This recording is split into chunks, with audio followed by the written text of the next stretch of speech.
भागलपुर के सुल्तानगंज इलाके की रहने वाली एक लड़की को प्रेम का भूत इस कदर सर पर चढ़ गया कि वो नाथनगर इलाके के रसीदपुर दियारा की रहने वाले अपने प्रेमी के घर शादी करने की नीयत से पहुंच गई। वहां पहुंचकर पहले तो प्रेमी के नंबर पर संपर्क करने की कोशिश की, मगर मोबाइल स्विच ऑफ बताने लगा। जिसके बाद लड़की उस गांव के ही रहने वाले अपने एक दूसरे पूर्व परिचित लड़के से प्रेमी के घर का पता पूछकर उसके घर रसीदपुर दियारा पहुंच गई। लेकिन वहां पहुंचने पर प्रेमी के स्वजनों ने शादी कराने से इनकार कर दिया और उसके प्रेमी से भी नहीं मिलने दिया गया। जिसके बाद लड़की अपने प्रेमी के दरवाजे पर शादी करने की जिद को लेकर धरने पर बैठ गई और हाथ में जहर लेकर कहने लगी कि अगर शादी नहीं कराओगे तो जहर खा लूंगी। इस दौरान काफी हाई वोल्टेज ड्रामा भी चला। जब इस बात की कानो कान खबर ग्रामीणों को लगी तो बड़ी संख्या में ग्रामीण भी इकट्ठा हो गए। घटना की जानकारी पुलिस को मिलते ही पुलिस मौके पर पहुंची और दोनों को हिरासत में लेकर थाने ले गई।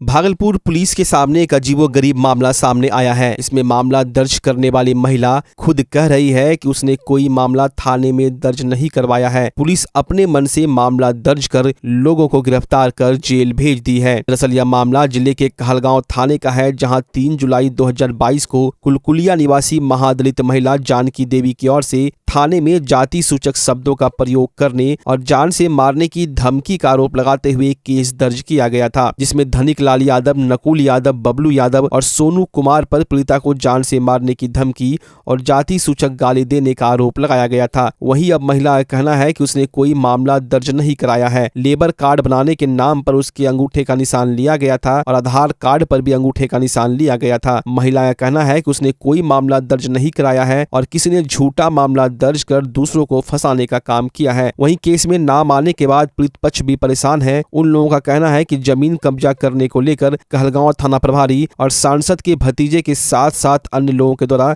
झूठा मुकदमा दर्ज कराकर जमीन पर कब्जा करने की कवायद की जा रही है। मामला भी कोर्ट में चल रहा है। वहीं महिला ने कोर्ट के समक्ष बयान दिया कि उसने कोई मामला दर्ज नहीं कराया है। अब देखने वाली बात है कि कोर्ट का क्या निर्देश मिलता है और झूठे केस पर किन लोगों पर कार्रवाई की जाती है। कहलकै काम करे चलो तुम्हारा कहलकै कि से मकली कहम तो कहलकै कि चलो लेबरी में बा काम करे गेलिए तब से आधार कार्ड लेलकै और पन्ना में लेलकै टिप्पा बस कहलकै कि से अब हो गेलो काम तब मैं कहलिए की करबो ये पन्ना में लिखा के कहलकै कि बनतो लेबर कार्ड। यही बात बोलिए बस हमरा कहलकै जा तो दोसरे दिन काम होता। अब की करके नहीं करके हम नहीं जानै छी। केस भी हो गया थोड़ा पर तो केस करवा दे के हम रेस केस करवा देले के करल के केस ऊपर कास चले केकरा नाम केस करवा दे के अब केकरा नाम करबेल के हम नहीं जानै छी। मामला यह है कि जमीन जो है ना अजय संथालिया से 40 कट्ठा जमीन मेरा वाइफ के नाम से एग्रीमेंट है 2016 से 2023 तक। इसमें इस ज़मीन पे श्रीकांत भारती, घंटूस यादव और संजीव जायसवाल दरोगा है कहलगांव थाना का और सांसद अजय मंडल का भतीजा रंजीत मंडल, ये लोग मिल करके ज़बरदस्ती जो है ना वो मेरे ज़मीन पे कब्जा करना चाहता है। और इसी बीच में दलित औरत को दूर दूर से उठा करके ला करके वो थाना जाती भी नहीं है, उसका खाली टिप ले लेता है और जा करके श्रीकांत भारती उस पर केस बना करके हम लोग को परेशान करता है। फर्जी करके जो है ना हमको परेशान करता है। श्रीकांत भारती का कहना है तुम इस ज़मीन को छोड़ दो, तुम इस ज़मीन को छोड़ दोगे हम तुमको छोड़ देंगे, नहीं तो तुमको जो है जितना केस होगा ना उस केस में तुमको हम भेजते रहेंगे जेल, तुम्हारे पूरे ख़ानदान को भेज देंगे। चाहता है कि तुम ज़मीन छोड़ दो। आप क्या चाहते हैं? हम चाहते हैं कि श्रीकांत भारती के बारे में पूछताछ किया जाए कि आपके पास जब ये औरत केस करने आई नहीं तो केस कैसे हो गया, आप क्यों केस बनाते हैं ज़बरदस्ती किसी के ऊपर। डीएसपी साहब जाकर के इस चीज़ का मुआयना भी किए, जांच भी किए। डीएसपी साहब जांच करके रिपोर्ट में केस को क्लियरेंस किया कि केस नहीं होना चाहिए, ये गलत केस है। उसके बारे में चार्जशीट बना करके वो श्रीकांत भारती नहीं भेज रहा है, इसलिए कि ये मेरे भाई को जेल भेज दिया है। जो कि जेल से वो नहीं निकले। झूठा केस बना के भेज झूठा केस बना करके जेल भी भेज दिया है मेरे भाई को, बबलू यादव को जेल भी भेज दिया है। और उसका अभी भी कहना है कि तुम अभी भी ज़मीन छोड़ दो, हम तुम्हारा भाई को छोड़ा के वापस ला देंगे। क्या लगता है वो जमीन से मिला हुआ है वो क्या थाना प्रभारी? थाना प्रभारी पार्टनर है, पार्टनरशिप है घंटू यादव, संजीव जायसवाल और रंजीत मंडल जो कि सांसद का भतीजा है, अजय मंडल उसका भतीजा है। बिहार सरकार के ग्रामीण विकास मंत्री श्रवण कुमार देर शाम भागलपुर परिसदन पहुंचे और परिसदन में पत्रकारों से बातचीत करते हुए बताया कि भागलपुर के अधिकारियों के साथ एक महत्वपूर्ण बैठक की जाएगी, जिसमें ग्रामीण विकास विभाग की योजनाओं की समीक्षा जिले के प्रशासनिक पदाधिकारियों के साथ करेंगे। उन्होंने कहा कि प्रधानमंत्री आवास योजना, मुख्यमंत्री आवास योजना, मनरेगा, जीविका, लोहिया स्वच्छ योजना, जल जीवन हरियाली आदि योजना की समीक्षा करेंगे। इसमें जो परेशानी हो व इस योजना में जो शिथिलता पाई जाएगी उसको लेकर दिशा निर्देश दिए जाएंगे। उन्होंने कहा कि मनरेगा पर अधिक जोर दिया जा रहा है ताकि मजदूरों को रोजगार से जोड़ा जा सके। किसानों के लिए नहर की खुदाई, तालाब का निर्माण, चेक डैम का निर्माण हो सके। बातचीत में भागलपुर संबंधित योजनाओं की जानकारी दी। उन्होंने कहा कि भागलपुर जिले में 75 अमृत सरोवर बनाए जाएंगे। इससे किसानों को जहां सिंचाई का साधन मिलेगा तो मत्स्य पालकों के लिए मछली पालन की सुविधा मिलेगी। भागलपुर में स्वच्छता योजना फेज 2 के तहत ठोस व तरल प्रबंधन को लेकर कई पंचायत का चयन किया गया है। जदयू कार्यकर्ताओं ने परिसदन में मंत्री का स्वागत किया। स्वागत करने वालों में पूर्व जिला अध्यक्ष डॉक्टर विजय सिंह, अर्जुन शाह, पूर्व नगर अध्यक्ष सुड्डू साई, शिक्षा प्रकोष्ठ के प्रदेश महासचिव राकेश कुमार, राजीव सिंह, इंद्र प्रकाश मंडल, सुनील कुमार, निशांत कुमार, विकास कुमार, रिंटू सिंह, संजीव सिंह, बिपिन बिहारी, भावेश मंडल, गोपाल मंडल, मोहम्मद सज्जाद, शत्रुघ्न सिन्हा आदि मुख्य रूप से शामिल थे। बिहार सरकार के ग्रामीण विकास मंत्री श्रवण कुमार की अध्यक्षता में भागलपुर के समीक्षा भवन में समीक्षात्मक बैठक का आयोजन किया गया। बैठक में भागलपुर जिला अंतर्गत चल रहे सरकार की विकास योजनाओं, प्रधानमंत्री आवास योजना, मुख्यमंत्री आवास योजना, मनरेगा, जीविका, लोहिया स्वच्छ योजना, जन जीवन हरियाली आदि योजनाओं की समीक्षा की गई और कई दिशा निर्देश अधिकारियों को दिए गए। इस दौरान पत्रकारों द्वारा जगदीशपुर प्रखंड के बलुआचक पंचायत में पक्का छत वाले मकान मालिकों को भी आवास योजना का लाभ देने और गोराडीह प्रखंड के मुरहन पंचायत में हाल के दिनों में मनरेगा कार्यों में मृत लोगों के खाते पर रुपये भेजने के मामले के बाबत पूछे जाने पर मंत्री ने दोनों मामलों की बारीकी से जांच करा, इसमें संलिप्त अधिकारियों और जनप्रतिनिधियों के खिलाफ कार्रवाई करने की बात कही। प्रधानमंत्री आवास का, मुख्यमंत्री आवास का, जल जीवन हरियाली योजना का, लोहिया स्वच्छ अभियान बिहार का, जीविका का, इन सारी योजनाओं की समीक्षा करेंगे और समीक्षा के उपरांत देखा जाएगा कि जो हम लोगों ने टास्क दिया है, जो हम लोगों ने लक्ष्य दिया है, वो लक्ष्य के हिसाब से कितनी दूरी तक इस जिला में काम हुआ है और नहीं हुए हैं तो उसके कारण क्या है, और इस समीक्षा के बाद कैसे हम लक्ष्य प्राप्ति करें उसके लिए दिशा निर्देश दिया जाएगा, कैसे योजनाओं को जल्द से जल्द पूरा किया जा सके। लेकिन प्रमाण के साथ कोई बोलने वाला नहीं मिलता है। अगर प्रमाण के साथ बोले कि प्रधानमंत्री आवास में, मुख्यमंत्री आवास में कोई हमसे नाजायज धनराशि उगाही कर रहा है और प्रमाण के साथ अगर वो देगा तो निश्चित रूप से लेने वाले के खिलाफ सख्त कार्रवाई हम लोग करेंगे और ऐसे काम कृत करने वाले चाहे हमारे अधिकारी हों चाहे जनप्रतिनिधि हों, उनके खिलाफ कार्रवाई होती रहती है। और अगर ऐसा हुआ है गोराडीह में तो उसकी आज ही मैं बैठक में मैं पूछूंगा, और ऐसे मरे हुए लोगों के नाम पर अगर पैसा गया है और पैसे का उठाव हुआ है तो निश्चित रूप से संबंधित अधिकारी उसमें दोषी हैं, कर्मचारी दोषी हैं, उन पर भी कार्रवाई करेंगे। हमको इस तरह की जानकारी नहीं मिलती है, अगर मिलेगी तो ये तो जांच का विषय है। अगर आपके संज्ञान में कुछ ऐसी चीज़ें हैं तो आप दीजिए, या किसी के संज्ञान में अगर ऐसी कोई बात है कि एक योजना पर 2 बार राशि का उठाव हो रहा है तो निश्चित रूप से वो जांच करा करके उस पर भी कार्रवाई करेंगे।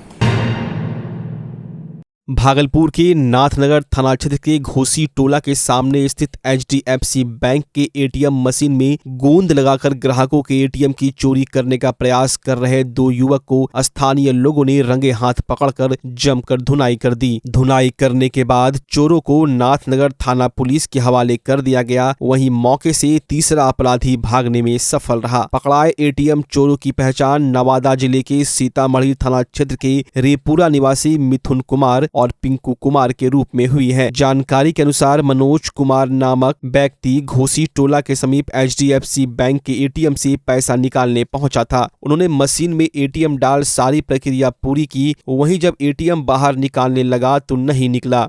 उन्होंने तत्काल इसकी जानकारी बैंक के मैनेजर को दी। वहीं बैंक के मैनेजर ने ATM में लगे CCTV की जांच की, जिसमें 3 युवक को मशीन में गोंदनुमा चीज चिपकाते देखा गया। तत्पश्चात उक्त ग्राहक ने इसकी जानकारी स्थानीय लोगों को दी। फिर स्थानीय लोगों की टीम चोरों की ताक में ग्राहक समेत बैंक के इर्द गिर्द घूमने लगे। तभी कुछ देर बाद 3 युवकों को ATM के अंदर जाते देखा गया। लोगों ने उन लड़कों को मशीन में फंसा उक्त ग्राहक के ATM को निकालते रंगे हाथ पकड़ लिया। वहीं लोगों ने उसके पास से एक ATM कार्ड, चाबी और पेचकस भी बरामद किया। वहीं भीड़ जुटता देख हुए तीनों इधर उधर भागने लगे, जिसमें 2 युवकों को खदेड़ कर पकड़ लिया गया, जबकि एक युवक फरार हो गया। मामले में नाथनगर इंस्पेक्टर मोहम्मद सज्जाद हुसैन ने बताया कि 2 ATM चोरों को पकड़ा गया है। उनके गिरोह के अन्य सदस्यों की जानकारी के लिए उनसे पूछताछ की जा रही है।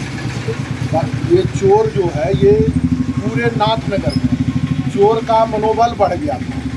एक बार और ATM से पैसा चुराया था और आज भी एक नूरपुर का मनोज कुमार जो नौकरी में है वो ATM से घुसा। 3 आदमी पहले से मौजूद थे।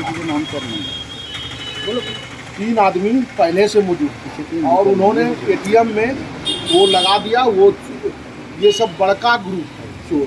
तो समाज के लोग जानकारी दिया, मैनेजर साहब हमको तुरंत उनका वीडियो लिए, सब पर डाले और हम सब बैठे हुए थे सारे युवा, सारे लोग समाज के कि ये ATM लेने जरूर आएगा।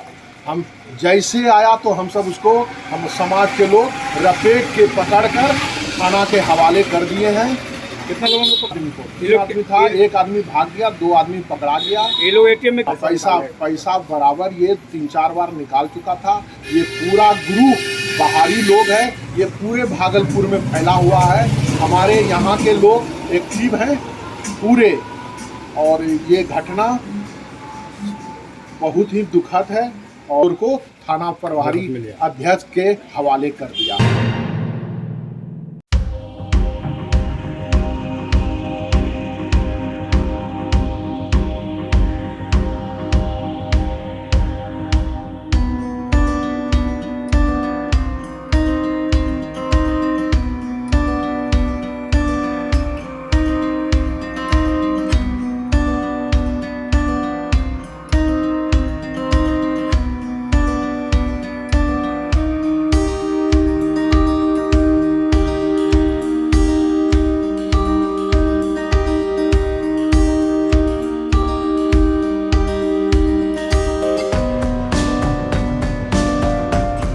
नगर परिषद की पूरी टीम स्वच्छता के लिए पिछले 1 साल से बहुत अच्छा कार्य कर रही है। हमारे रैंकिंग में भी काफ़ी सुधार हुआ है।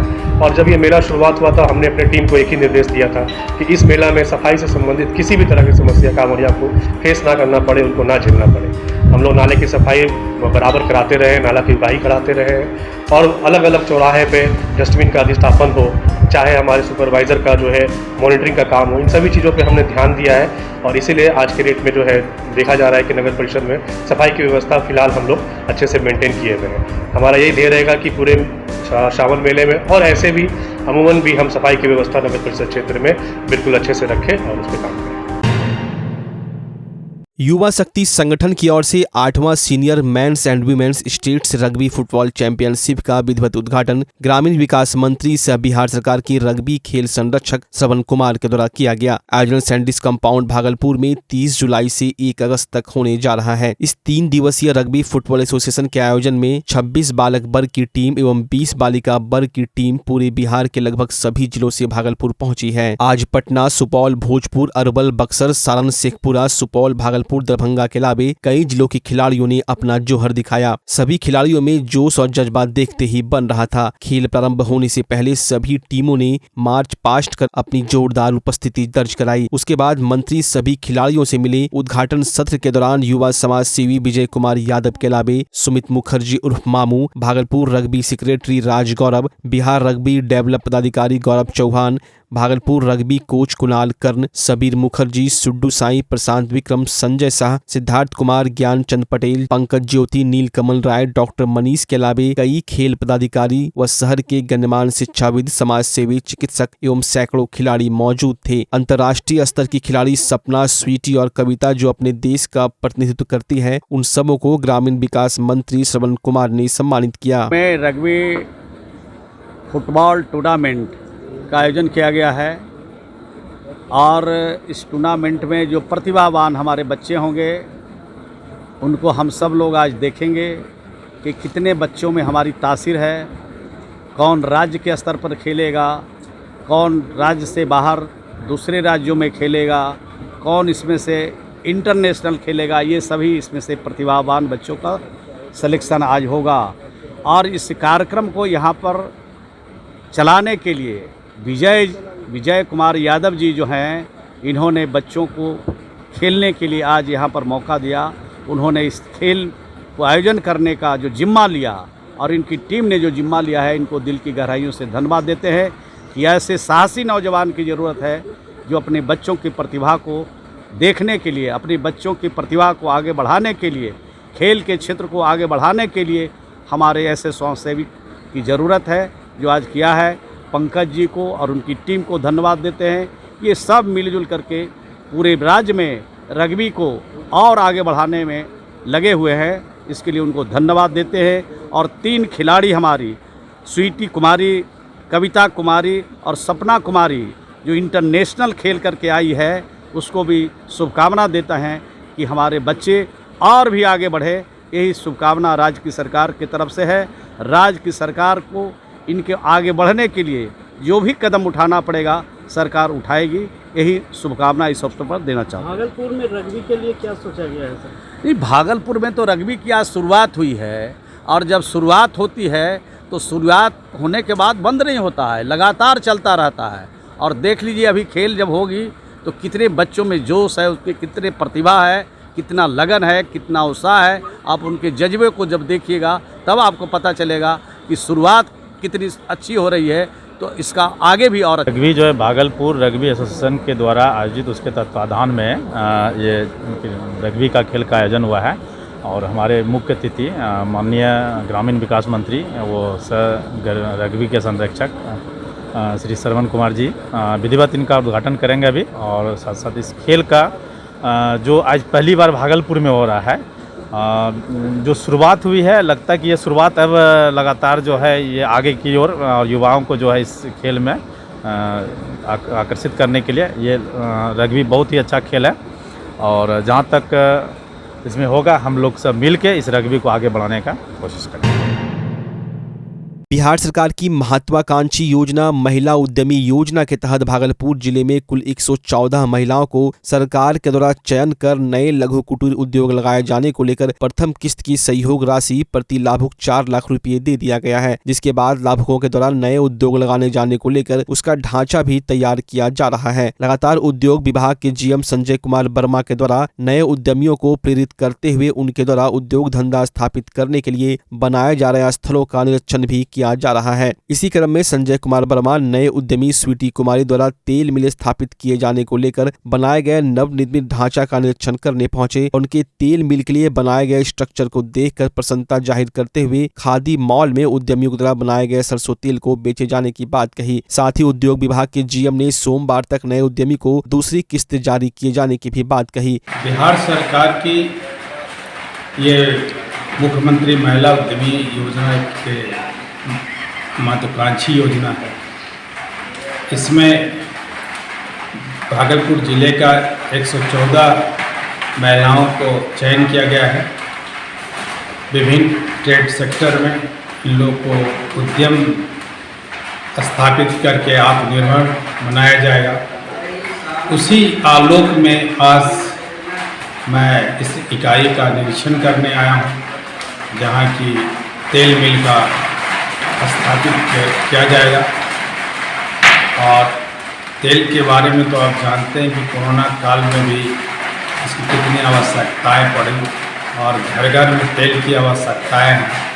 एक बहुत अच्छी योजना इन्होंने चुना है और मैं ये चाहूँगा कि इससे ज़्यादा इनको मार्केटिंग देने के लिए खादी मॉल में हम लोग स्थान दिलाने का प्रयास करेंगे, ताकि इनका प्रवर्तन लोगों से इनके खादी ग्राम उद्योग आयोग की एजेंसी से भी इनका रजिस्ट्रेशन करा के हम लोग आगे इनको बढ़ाने का काम करेंगे।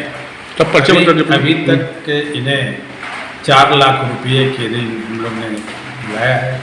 इसमें इन्होंने शेड निर्माण सारा लोग करवा चुके हैं और मशीन का भी ऑर्डर इन्होंने करवाया है। अगले किस्त की कार्रवाई हम लोग मंडे तक करेंगे। वहीं सरकार के द्वारा उद्यमी योजना से लाभान्वित उत्साहित स्वीटी कुमार ने बताया कि सरकार के द्वारा उद्योग स्थापित करने के लिए प्रोत्साहित किया गया है और वो उद्यमी योजना के तहत सरसों तेल मिल स्थापित कर रही हैं। जल्द ही उसके मिल से शुद्ध गुणवत्तापूर्ण सरसों तेल लोगों को उपलब्ध हो सकेगा। सर हमारे प्लांट में विजिट करने आए हैं, हमने शेड निर्माण का कार्य किया और सर ने सब कुछ देखा है। सर ने आश्वासन दिया है कि सब कुछ ठीक है और आगे इनको मतलब आगे और प्रोसेस बढ़ाएंगे। उसके बाद जो सेकंड किस्त का जो कार्रवाई है वो सर लोग करेंगे। कैसे पता चला था ये योजना विषय में? ये योजना मुख्यमंत्री उद्योग योजना के बारे में हमने गूगल पे भी देखा और हमने टीवी पे भी देखा था। एक बार धन्यवाद उससे हमारे माननीय उद्योग मंत्री जी का कि ये योजना आई है। तो महिलाओं के लिए इस बार ये फर्स्ट टाइम आई है। ये योजना पहले से चल रही थी बट महिलाओं के लिए ये योजना पहली बार है। तो हमने फिर से अप्लाई किया और हम चयन हुए। भी हमारे देश के युवा हैं, महिलाएं हैं, वो इस योजना से जुड़े और इसका लाभ उठाए। और हमारे इतने सहयोगी हैं, हमारे विभाग के लोग हैं, हमारे सर हैं, माननीय मंत्री महोदय जी हैं, तो वो लोग हम लोग को कोऑपरेट करते हैं और आगे बढ़े जितने भी युवा लोग हैं। सावन महीने में लाखों श्रद्धालु सुल्तानगंज से गंगा जल लेकर वैद्यनाथ धाम जा रहे हैं। इनमें से कुछ कांवरिया ऐसे हैं जो दिव्यांग हैं लेकिन दिल में भक्ति और श्रद्धा लिए 105 किलोमीटर की दूरी तय करने निकल चुके हैं। इनमें कहीं न कहीं आम श्रद्धालुओं से ज्यादा उत्साह है। बिहार के औरंगाबाद से आए राकेश कुमार दोनों पैरों से दिव्यांग हैं लेकिन हाथ के सहारे दिल में भोलेनाथ की भक्ति लिए कांवरिया पथ पर लगातार आगे बढ़ रहे हैं। राकेश कुमार दूसरी बार हाथ के बल चलकर भोलेनाथ को जल चढ़ाने जा रहे हैं। कोरोना काल में 2 साल भोलेनाथ से नहीं मिल पाने का राकेश कुमार को अफसोस है, लेकिन इस बार जा रहे हैं तो दिल में काफी उत्साह है। राकेश कुमार ने बताया कि जब वो 10 वर्ष के थे तभी वो पोलियो का शिकार हो गए और उनका पांव नाकाम हो गया। बावजूद इसके भोलेनाथ के प्रति श्रद्धा इतनी कि बाबा वैद्यनाथ को जलाभिषेक करने के लिए सुल्तानगंज के पवित्र उत्तरवाहिनी गंगा तट से गंगा जल पीठ पर झोले में भरकर भोलेनाथ का जयकारा लगाते हुए 105 किलोमीटर की दूरी तय करने निकल पड़े हैं। हम औरंगाबाद जिला से आए हैं, बारून थाना से। नाम है राकेश पासवान। इसके पहले भी बाबा धाम गए आप पैदल? हाँ, पहले नहीं आए थे, बार जा रहे हैं पैदल। अच्छा, एक बात बताइए। हाँ, कि दोनों पाँव से जन्म से विकलांग ना बीच में पोलियो मार दिया था। बीच में पोलियो मार दिया था, 10 साल के थे तो। तो भोलेनाथ के पास पहुँच जाइएगा? हाँ, पहुँच जाएंगे। आस्था है? हाँ, पूरा विश्वास है कि महादेव दर्शन देंगे। कोई कष्ट नहीं होगा? कोई कष्ट नहीं, अभी ना हुआ है ना होगा। इतना आस्था है? हाँ, एकदम भरोसा है महादेव पर। मन में भगवान भोलेनाथ के प्रति आस्था और विश्वास लिए शिव भक्त सावन के पावन महीने में सुल्तानगंज के पवित्र उत्तरवाहिनी गंगा से जल भरकर देवघर जा रहे हैं। इस दौरान शिव भक्तों का अलग अलग अंदाज देखने को मिल रहा है। पश्चिम बंगाल से 45 शिव भक्तों का जत्था केदारनाथ की झांकी बनाकर अनूठा कांवर लेकर सुल्तानगंज पहुंचे, जो उत्तरवाहिनी गंगा तट पर आकर्षण का केंद्र बन गया। इस अनूठे कांवर को केदारनाथ मंदिर की आकृति बनाकर सजाया गया है। इस अनूठे कांवर को 10 कारीगरों ने मिलकर 1 महीने में तैयार किया। शिव भक्तों की यह टोली लगातार 8 साल से अनूठे कांवर के साथ सुल्तानगंज से पैदल चलकर भोलेनाथ का जलाभिषेक करते हैं। शिव भक्तों की यह टोली भगवान भोलेनाथ में अटूट विश्वास के साथ सुल्तानगंज के उत्तरवाहिनी गंगा में स्नान कर कांधे पर केदारनाथ मंदिर बना भव्य कांवर लिए भोलेनाथ को जलाभिषेक करने पैदल देवघर के लिए रवाना हो रहे हैं। 2 साल कोरोना के कारण भोलेनाथ से मिलने नहीं जा पाए थे, इस बार जा रहे हैं, इसलिए भक्तों में काफी उत्साह है। केदारनाथ मंदिर बना भव्य कांवर जब सुल्तानगंज के उत्तरवाहिनी गंगा तट पर पहुंचा तो इस अनूठे कांवर को देखने लोगों की भीड़ उमड़ पड़ी।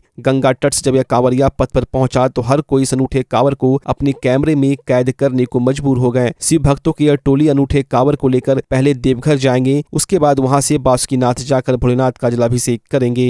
ये केदारनाथ का थीम देख रहे हैं आप। हम लोग कलकत्ता से आए हैं, बजबत साउथ 24 परगना से, ठीक है। और यहाँ सुल्तान जल उठाएंगे और बाबा धाम तक हम लोग इस मंदिर को लेके सब अपने साथ लेके जाएंगे। वहाँ 2 कलसा, एक कलसा बाबा धाम में हम लोग चढ़ाएंगे और दूसरा कलसा हम लोग बासुकीनाथ लेके जाएंगे। कितने लोगों का जत्था? हम लोग का लगभग 45 आदमी 45 आदमी है। बम जी कितना वजन होगा? लगभग 110-20 पकड़िए, लगभग। हम लोग तो वजन किए नहीं है। कितना दिन लगा बनवाने में? ये कम से कम 20 से 25 दिन। हम लोग कलकत्ता में कारीगर है, एक जगह का नाम है ग्रीस पार्क, वहाँ ये आकृति बनाया है। देखिए हम लोग, आप जानते हैं पश्चिम बंगाल में दुर्गा पूजा फेमस है, तो हम लोग घूमते हैं दुर्गा पूजा में, देखते हैं अलग अलग थीम। हम लोग आके, हम लोग जो मेंबर है 50-45 का बैठ के हम लोग राय करते हैं। तो हम लोग सोचे ना इस बार हम लोग केदारनाथ का ही थीम लेके जाए। लोग 2019 में चिंता होना किए थे कि 20 में केदारनाथ जाएंगे। कोविड के कारण से हम लोग केदारनाथ नहीं जा पाए। इस साल सुजोग आया 2021 साल में कि बाबा के पास तो नहीं जा पाए, मगर बाबा का थीम लेके हम लोग बाबा धाम जाएँ। इसी तरह से हम लोग 45 दिन के अंदर एक कांवड़ यात्रा तैयार हुआ। उसके बाद हम लोग काफ़ी बंदे 50 आदमी हैं, इनका कांवड़ का वेट 130 किलो होगा। और कुछ बोलना नहीं है, हम लोग कलकत्ता से हैं। भागलपुर के उत्पाद कोर्ट 2 के विशेष न्यायाधीश शरद चंद्र श्रीवास्तव की कोर्ट ने शराब तस्करी के एक मामले में अभियुक्त मोनू कुमार को 5 वर्ष की सजा सहित 1 लाख रुपया जुर्माना की सजा दी है। अर्थदंड नहीं देने पर 6 महीने की अतिरिक्त सजा काटने का निर्देश दिया गया है। मामला एनटीपीसी क्षेत्र के सलेमपुर का है, जहां 31 जनवरी को पुलिस ने गुप्त सूचना के आधार पर टेम्पू में शराब की बड़ी खेप ले जाते हुए मोनू कुमार के साथ विपिन कुमार को गिरफ्तार किया था। गवाही के दौरान मोनू कुमार पर शराब तस्करी का मामला सत्य पाया गया। वहीं विपिन कुमार को साक्ष्य के अभाव में बरी कर दिया गया। माननीय विशेष उत्पाद कोर्ट 2 ADJ 12 माननीय श्री शरद चंद्र श्रीवास्तव के यहाँ NTPC 9/22 एक्साइज 196/22 का ट्रायल कंक्लूड हुआ और उसमें निर्णय सुनाया गया। और उसमें 30A में अभियुक्त मोनू कुमार और विपिन यादव 2 अभियुक्त था। एक अभियुक्त को साक्ष्य के अभाव में रिहा किया गया। एक अभियुक्त को मोनू कुमार को 5 साल की सज़ा, 1 लाख रुपया की जुर्माना नहीं देने पर 6 महीनों की अतिरिक्त सज़ा सुनाई गई। हरियाली तीज सावन की शुक्ल पक्ष की तृतीया तिथि को मनाई जाती है। यह पर्व मां पार्वती और महादेव के पुनर्मिलन की निशानी है। इस बाबत आज अखिल भारतीय मरवाड़ी महिला समिति भागलपुर शाखा के द्वारा 2 दिवसीय तीज धमाका एग्जीबिशन का आयोजन गोरट्ठा चौक के समीप होटल विनीत में किया गया। मेले का विधिवत उद्घाटन अखिल भारतीय मरवाड़ी महिला समिति के पदाधिकारियों के अलावा पूर्व उप मेयर प्रीति शेखर ने दीप प्रज्वलन कर किया। इस तीज धमाका एग्जीबिशन मेले में खाने पीने की सामान के अलावा घर के सभी जरूरी सामान के स्टॉल, फैंसी ड्रेस, भगवान जी के वस्त्र, विभिन्न प्रकार की फैंसी राखियों के स्टॉल भी लगाए गए हैं। साथ ही मनोरंजन के लिए सेल्फी पॉइंट भी लोगों के आकर्षण का केंद्र बना हुआ रहा। संस्था की अध्यक्ष सुनीता सर्राफ ने लोगों से अपील किया कि इस एग्जीबिशन मेला में महिलाओं ने मेहनत करके अपने हाथों से बनाए सामानों की स्टॉल लगाई है। आप सभी अधिक से अधिक खरीदारी करें और इन महिलाओं का मनोबल बढ़ाएं। अखिल भारतीय मरवाड़ी महिला समिति भागलपुर शाखा के द्वारा 2 दिवसीय तीज धमाका एग्जीबिशन में कन्वेनर के रूप में निशा सर्राफ, अरुण सिंघानिया, जूही केजरीवाल, ज्योति खेतान, संध्या महेश का, बबीता गुप्ता, अनीता जैन, मीरा कोटरीवाल के अलावे प्रेसिडेंट अनीता सर्राफ, सेक्रेटरी मीनू सलारपुरिया और ट्रेजरर रीना गोयनका के अलावे शहर के गण्यमान्य शिक्षाविद, समाज सेवी, चिकित्सक और व्यवसायी भी मौजूद। इस आयोजन में लगाए गए स्टॉल पर लोगों ने जमकर खरीदारी की और मेले का लुत्फ उठाया। सावन के अवसर पर हर साल एग्जीबिशन लगाते हैं और इसमें महिलाओं को प्लेटफॉर्म मिलता है बाहर आने का। और यहाँ पे बॉम्बे से, पटना से, रांची से सब महिलाएं आके स्टॉल लगाई हुई हैं। जैसे बॉम्बे का यहाँ पे भगवान का आसन है और है ना पैंट वगैरह है और ज्वेलरी है, पटना की ज्वेलरी है और है ना रांची का फ्री हेल्थ चेकअप है। बच्चों के लिए गेम है, बहुत सारे खाने के लंजीज व्यंजनों का स्टॉल लगा हुआ है, हाउजी वगैरह है और बच्चों के लिए तरह तरह के गिफ्ट आइटम लगे हुए हैं। इस तरह से हम लोग हर साल ये लगाते हैं। ये कल जैसे हम लोगों का तीज का त्यौहार है, इस दिन हम लोग सज धवज के मेहंदी लगाते हैं, हाथ में मेहंदी लगाए हुए हैं सब, और अपनी सास को बहाना देते हैं हम लोग पैर छू के, और है ना तरह तरह के नए नए पोशाक पहनते हैं और इसी तरह हम लोग मिल के एक दूसरे का सिंधारा करते हैं।